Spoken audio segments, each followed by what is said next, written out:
नमस्कार दोस्त, स्वागत करते हैं आपके अपने यूट्यूब चैनल शिक्षा साथी में। दोस्त, आज हम लोग टेक्नीशियन ग्रेड 3 का 26 दिसंबर के फर्स्ट शिफ्ट का एनालिसिस करने वाले हैं। दोस्त, अगर आपका भी एग्ज़ाम आने वाले शिफ्ट में होगा तो आप इस नंबर पे क्वेश्चन भेज सकते हैं ताकि मैं सही क्वेश्चनों का एनालिसिस करा सकूं। चलिए, जिन दोस्तों ने एग्ज़ाम दे लिया है वो अपना क्वेश्चन मिलाएंगे कि कितना सही और कितना गलत हुआ। चलिए, एग्जाम में क्वेश्चन आया था, मेजर ध्यानचंद पुरस्कार किसे दिया गया है।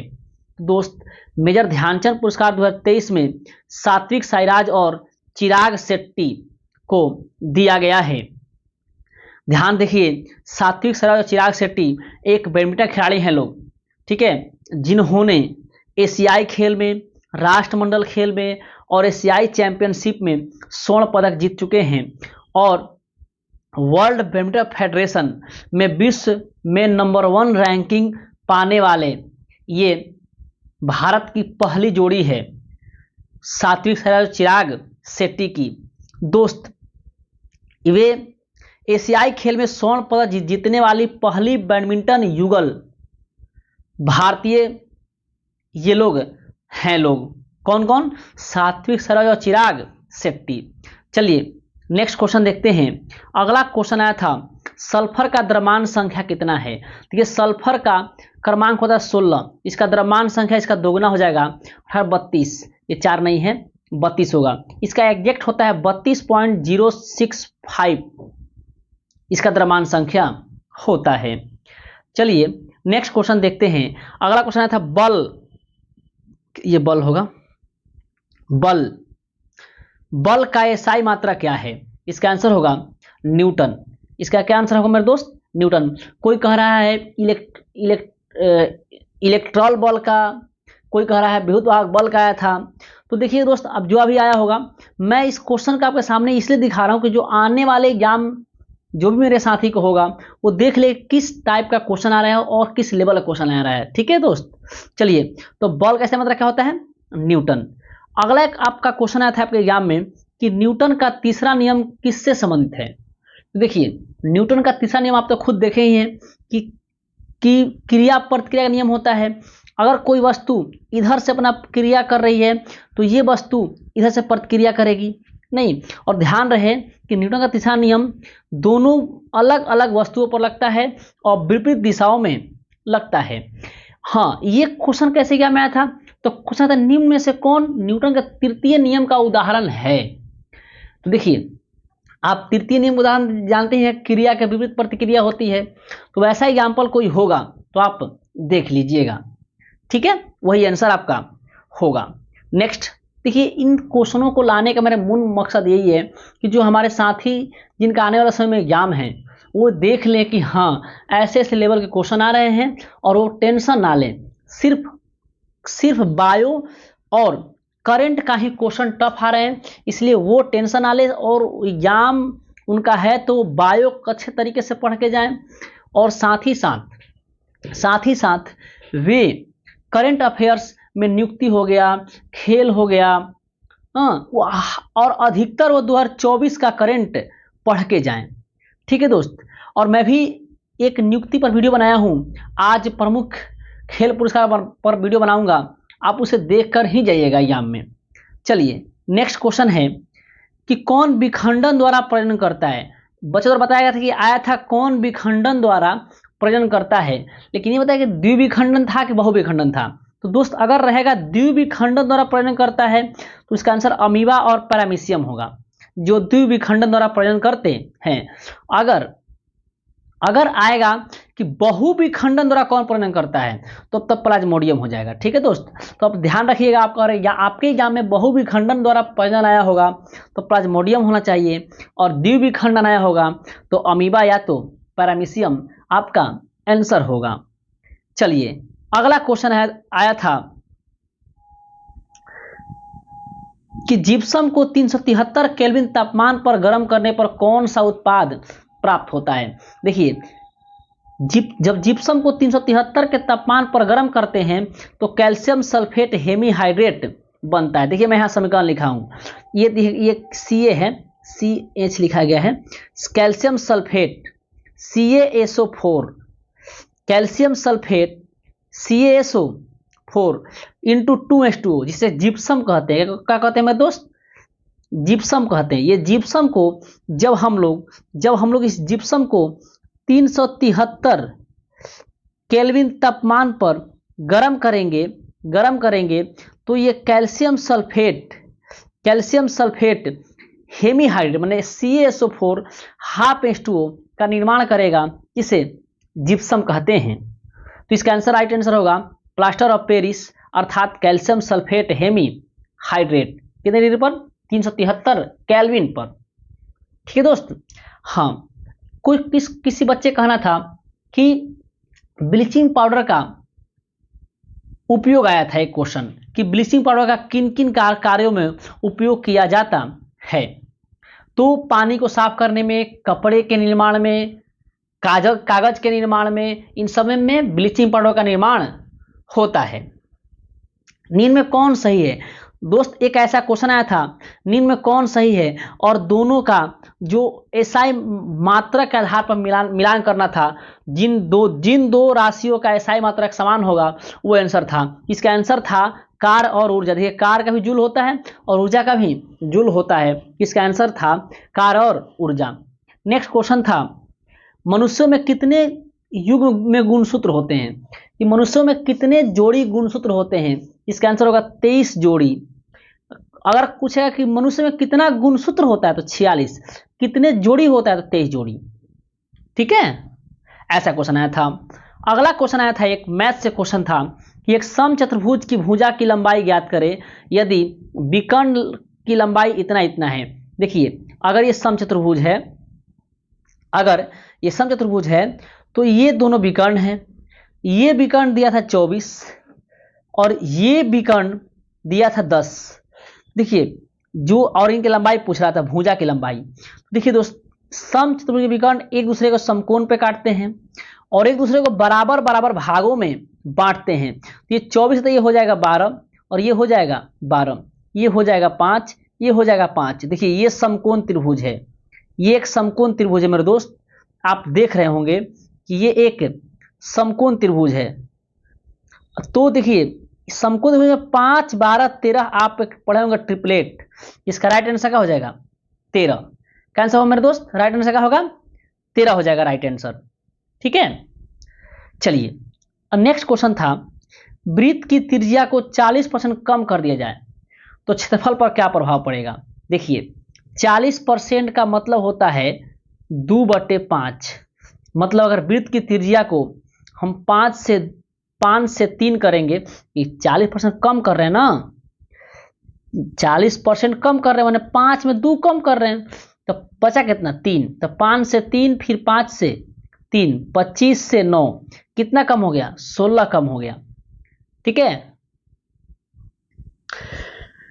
कितना रेस्पेक्ट में? 25 के रेस्पेक्ट में गुने 100, तो आया आपका 64%। यानी क्षेत्रफल में 64% की कमी आ जाएगी। चलिए नेक्स्ट क्वेश्चन है, अगला क्वेश्चन है, मनुष्य में लिंग का निर्धारण कैसे होता है? देखिए, मनुष्य का जो लिंग होता है ना, कि स्त्रीलिंग होगा पुल्लिंग होगा, इसका निर्धारण कैसे होता है? तो देखिए, स्त्री का XX और पुरुष का XY जब मिलता है तो मनुष्यों में लिंग का होता है निर्धारण। जब XX मिलेगा तो लड़की होगी अर्थात स्त्रीलिंग, XY मिलेगा तो पुल्लिंग। ऐसे मनुष्यों में गुणसूत्र का निर्धारण होता है। चलिए नेक्स्ट क्वेश्चन है, UNEP का फुल फॉर्म क्या होता है? यूनाइटेड नेशन इन्वायरमेंट प्रोग्राम, माना संयुक्त राष्ट्र पर्यावरण कार्यक्रम, इसका फुल फॉर्म है। ये आपके एग्जाम में आया हुआ था कि UNEP का फुल फॉर्म क्या है। ध्यान रखिए मेरे दोस्त, फुल फॉर्म एग्जाम में पूछने लगा है। भले 20 तारीख के टेक्नीशियन के पेपर में फुल फॉर्म नहीं पूछा था, लेकिन 20 के बाद जो भी एग्जाम हुए हैं सब में फुल फॉर्म पूछ रहा है। इस कारण से आप तो फुल फॉर्म याद करके ही जाइए। अभी हाल में LPG का फुल फॉर्म पूछा था, CNG का फुल फॉर्म पूछा था, अभी UNEP का फुल फॉर्म पूछ दिया। कभी कभी आपको WTO फुल फॉर्म पूछ देगा, WHO का फुल फॉर्म पूछ देगा, तो आप लोग इसे याद करके जाइएगा। चलिए देखिए, UNEP का मुख्यालय कहाँ है? नैरोबी, केन्या में। और जितने ये पर्यावरण का कार्यक्रम है ना, उस पर ये अपना अधिकार जितने विश्व में पर्यावरण कार्यक्रम है इन्हीं के द्वारा चलाया जाता है, UNEP के द्वारा। चलिए नेक्स्ट क्वेश्चन आया था कि 2024 में पद्म विभूषण आया था। पद्म विभूषण साहित्य पुरस्कार किसे मिला? तो देखिए 2024 में पद्म विभूषण साहित्य पुरस्कार मिला था होर्मुसजी एन कामा, पकराउर चित्रन, नम्बूदिरीपाद मिला था जो मरणोपरांत मिला था। फिर हरीश नायक को मिला था। ठीक है, पकराउर चित्रन, नम्बूदिरीपाद और जिसे मरणोपरांत मिला था, और हरीश नायक को, इन 3 लोगों को साहित्य 2024 का पद्म विभूषण साहित्य पुरस्कार मिला था। अगला क्वेश्चन है भ्रष्टाचार में भारत का रैंक क्या है? देखिए दोस्त 2023 में ट्रांसपेरेंसी इंटरनेशनल ने भ्रष्टाचार का रैंकिंग निकाला, जिसमें 180 देशों में भारत का स्थान 93वां है। मैंने भ्रष्टाचार करने में भारत 93वां नंबर पर है। चलिए अगला क्वेश्चन है सबसे प्रदूषित शहर कौन है? देखिए दोस्त सबसे प्रदूषित शहर है बिहार के बेगूसराय, सबसे प्रदूषित शहर है भारत में। ये तो हुआ प्रदूषित शहर। अगर पूछेगा आपसे, अगला आपके एग्जाम में आ जाएगा सबसे स्वच्छ शहर कौन है? तो देश सबसे स्वच्छ शहर 2 है, इंदौर और सूरत। इंदौर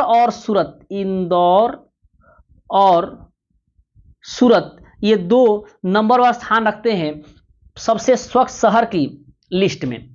चलिए अगला क्वेश्चन आपका आया था कि भारत में 2024 में पेरिस से होगा,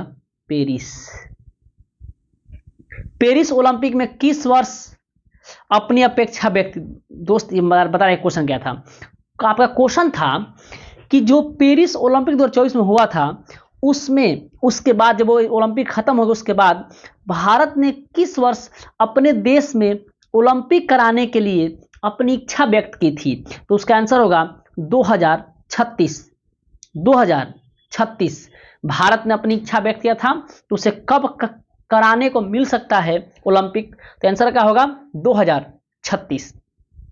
2036 में भारत में ओलंपिक हो सकता है।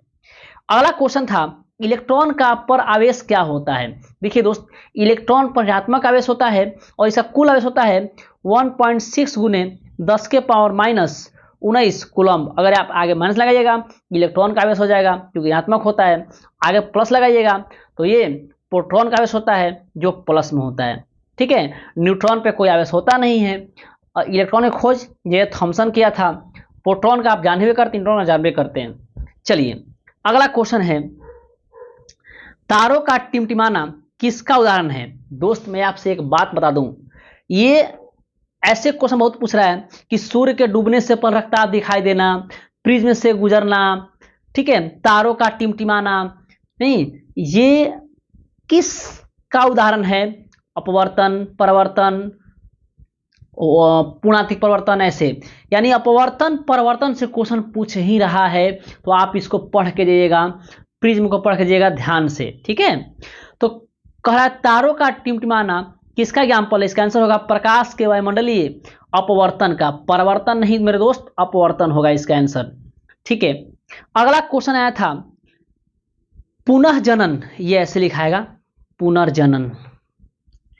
पुनर्जनन की प्रक्रिया से कौन जीव जनन करता है? दोस्त मैं इस क्वेश्चन की पुष्टि नहीं करता, लेकिन फिर भी अगर ये आपके एग्जाम आया होगा तो देखिए पुनर्जनन से क्रिया 2 लोग करते हैं, हाइड्रा और प्लानेरिया। मेरे दोस्त समझिए कि प्रजनन से क्वेश्चन एग्जाम में आ ही रहा है, बाव जा ही नहीं रहा है, यानी 1-2 क्वेश्चन है, तो आप प्रजनन का क्वेश्चन पढ़ लीजिएगा, भले रट्टा मार लीजिएगा, भले एग्जाम बाद भुला जाइएगा, लेकिन रट्टा मार चले जाइए।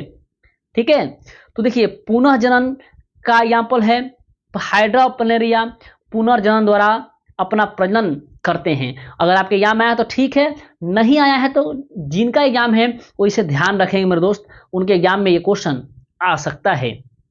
चलिए नेक्स्ट क्वेश्चन है कि परम रुद्र सुपर कंप्यूटर किसने लॉन्च किया? देखिए दोस्त इस क्वेश्चन में पुष्टि नहीं करता, नरेंद्र मोदी से जुड़ा कुछ क्वेश्चन आया था। ठीक है, कि नरेंद्र मोदी ने किसी चीज का लॉन्चिंग किया या पता नहीं कहीं किसी देश में गया, ऐसा कुछ क्वेश्चन आया था।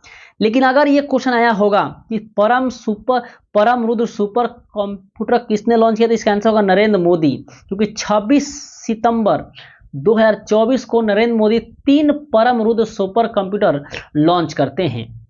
चलिए नेक्स्ट क्वेश्चन। ठीक है दोस्त, इतना ही क्वेश्चन मुझे मिल पाया है, मैं आपका ये सॉल्यूशन दिया।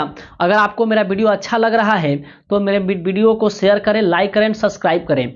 और अगर आने वाले शिफ्ट में जिन भी दोस्त का एग्जाम है वो इस नंबर पे मुझे व्हाट्सएप क्वेश्चन कर सकते हैं, ताकि मैं सही सही उसका एनालिसिस करा सकूं। चलिए मिलते हैं नेक्स्ट शिफ्ट के वीडियो के साथ, तब तक जय हिंद।